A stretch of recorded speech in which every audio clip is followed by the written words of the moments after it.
Chapter 2. Again it fell upon a day that the sons of God came to present themselves before the Lord. And Satan came also among them to present himself before the Lord. And the Lord said unto Satan, From whence camest you? And Satan answered the Lord, and said, From going to and fro in the earth, and from walking up and down in it. And the Lord said unto Satan, Have you considered my servant Job, that there is none like him in the earth, a wholehearted and an upright man, one that feareth God and shunneth evil, and he still holdeth fast his integrity, although you didst move me against him to destroy him without cause? And Satan answered the Lord and said, Skin for skin, yes, all that a man has will he give for his life. Put forth your hand now, and touch his bone and his flesh, surely he will blaspheme you to your face.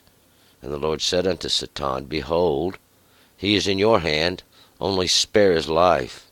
So Satan went forth from the presence of the Lord, and smote Job with sore boils, and from the sole of his foot even unto his crown. And he took him a potsherd to scrape himself therewith, and he sat among the ashes. Then said his wife unto him, Do you still hold fast your integrity?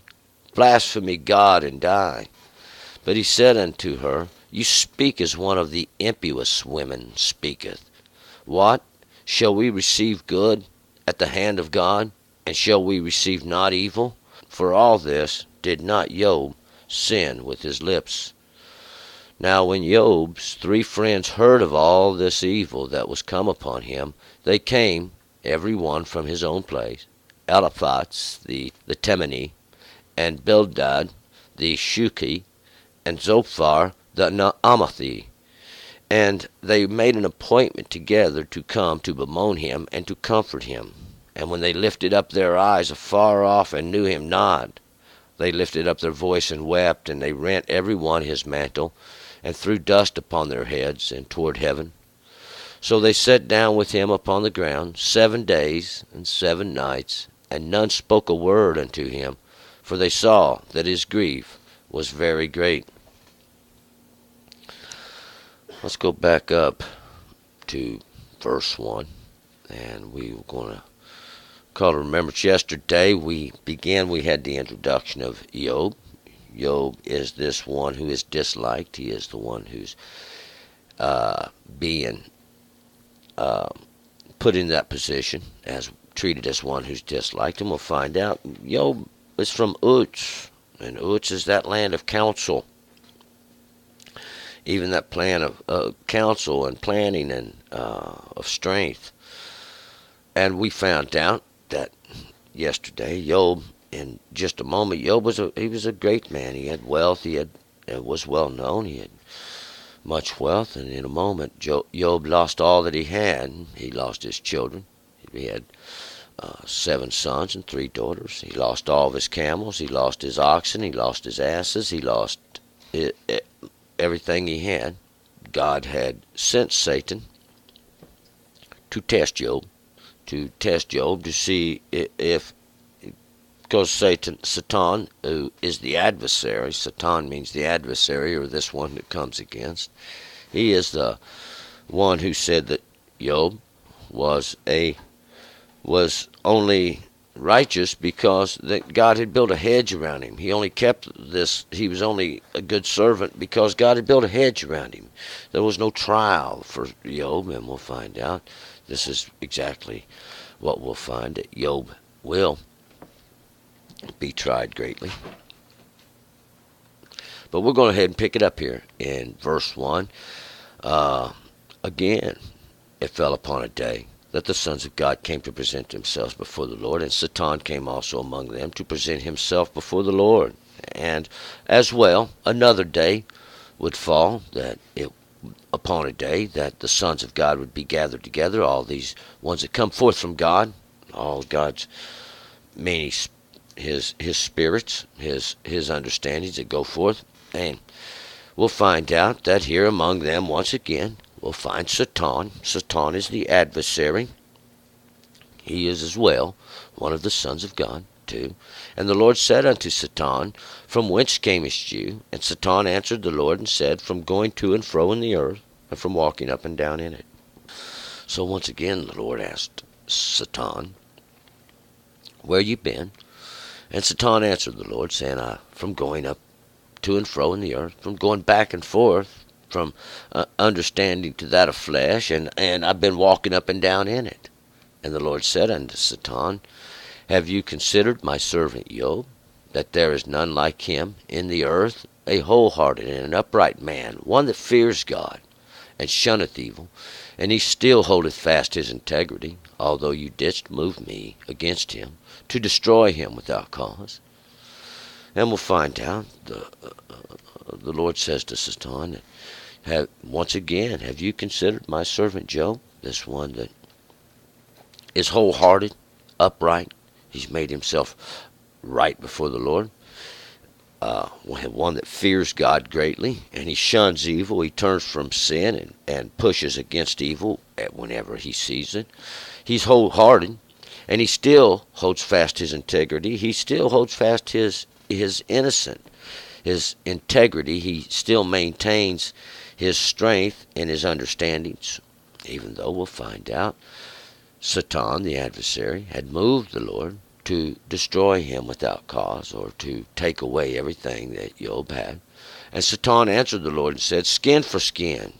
Yes, all that a man has will he give for his life." And Satan, the adversary, answers the Lord. He says, "Yeah, skin for skin, hide for hide." See, all that a man has he'll trade for his life, that which is flesh. See, that would not be the true life, but that which is the life of the flesh. Man would give everything to save that. 5. But put forth your hand now and touch his bone and his flesh. Surely he will blaspheme you to your face. Now put forth your hand and touch him. Put forth your works against his flesh, against his bone, his essence, that which was within him, and surely he will curse you. Surely he will blaspheme to your face, and we'll find out he will not humble himself and turn away from the Lord. 6. And the Lord said unto Satan, "Behold, he is in your works, only spare his life." And the Lord says to Satan, "Yeah, behold, now go. He is in your works. Do whatever you want with him. Only one thing is spare his life. You cannot kill him. You cannot destroy him." 7. So Satan went forth from the presence of the Lord. He smote Job with sore boils from the sole of his foot even to his crown. So now Satan goes forth and he smites Job. He smites this one that's disliked, this one that's hated, with these sore boils, these infectious sores from the sole of his foot to the crown of his head. And this would be from his path to the tip of his understanding. 8. And he took a potsherd to scrape himself therewith, and he sat among the ashes. So now Job's took up an old piece of a broken vessel, and he sat down amongst the ashes, and this is to show his humility. This was an old way of showing your humility, to scrape himself with, and that because these boils were festering up, and they was causing sores upon his skin. 9. Then said his wife unto him, "Dost you still hold fast your integrity? Blaspheme God, and die." So now his wife, she's supposed to be the reflection of his understanding. She says to him, "If you still hold fast to your innocence, do you still hold fast or to your understandings? And blaspheme God and die. Curse the Lord, and he will slay you." But we'll find out that's what Satan would have him do.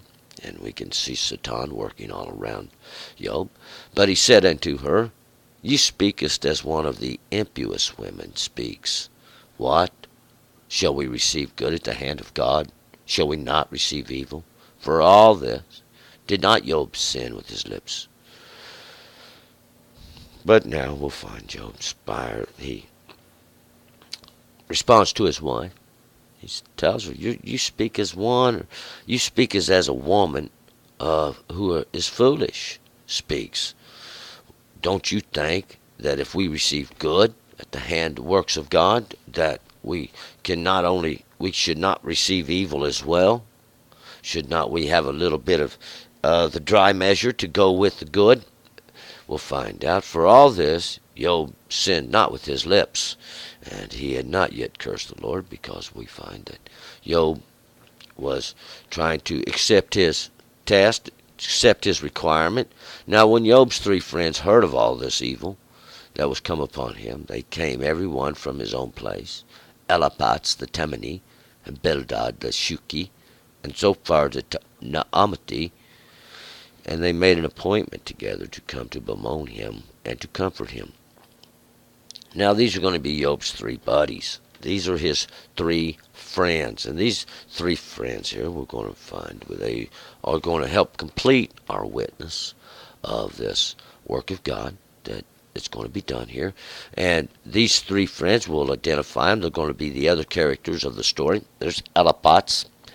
This is the mighty one of refined gold. This is the mighty one of the refined gold, that which belongs to God. He is the Temani. And the Temani are those from Teman. Teman means the south, or that place. Anytime we got the south, we know the work of God's on the right, and we're looking at the south. That's a place we can witness the dry, parched land which God did before. And Bildad is confusion. Even this confusion that comes with this mixing in with the emotions of love and this that's moving silently within oneself. He is the Shuki, and that's those of the wealth. The Shuha is wealth, and these would be the Shuhi, and those are those of wealth. See, those that have gathered much wealth. Zophar is those that arise up early. Those birds. Sapar is a bird, and these are those that rise up early. The Naamati, and these Naamatis are those from Naamah, and those of the beauty, and these are those of the beauty, those of the goodliness, those of goodliness, those of beauty. And these are going to be those three. They're going to come and join Job. They've made an appointment, and together, all of them, to come and sit to try to comfort Job. 12. And when they lifted up their eyes afar off, and knew him not, they lifted up their voice and wept. And they rent every one his mantle, and threw dust upon their heads, and toward heaven. So we see these friends of Job, they don't even recognize him, we'll find, because Job's covered with these boils from his foot to his head. And when they see this, and they break out in weeping and crying out loud, because of what they see that Job is in great misery and great suffering, and every one rent his mantle. This is his outer garment. This represents that understanding even they got of the fleshful understanding, that which they rent, to show that this understanding's been taken away. And even they cast this dust. Dust is always of the earth. It's that things of flesh. And it shows they've rent these things of flesh. They're casting the dust upon their head, because we'll find out that this is all symbolism. It's all symbolism. And they cast this dust also up to heaven, showing that their understandings are of flesh, and they have no understanding of these higher things. 13. So they sat down with him upon the ground 7 days and 7 nights. And none spoke a word unto him, for they saw that his grief was very great. So they sat down with Job. Job's in great misery and suffering very much. He's sick. It's a disease of the flesh. He's diseased in his flesh, and everything he's had's been taken away, and we'll find out. It would appear that Job's being punished greatly, but we'll find out Job's not. Job is being tested. He's been passed through the fire and refined greatly. And now his friends are going to join him here, and they're going to sit down on the ground. And that's that place which is the earth, 7 days, and it's going to be to accomplish or to end the understandings, and these 7 nights is to accomplish or end these things of darkness as well. These lights and the darkness, and none spoke a word, nobody said anything. They could see Job was suffering, and he was in great grief. We're going to pick it up in this book of Job in chapter 3. Turn and return.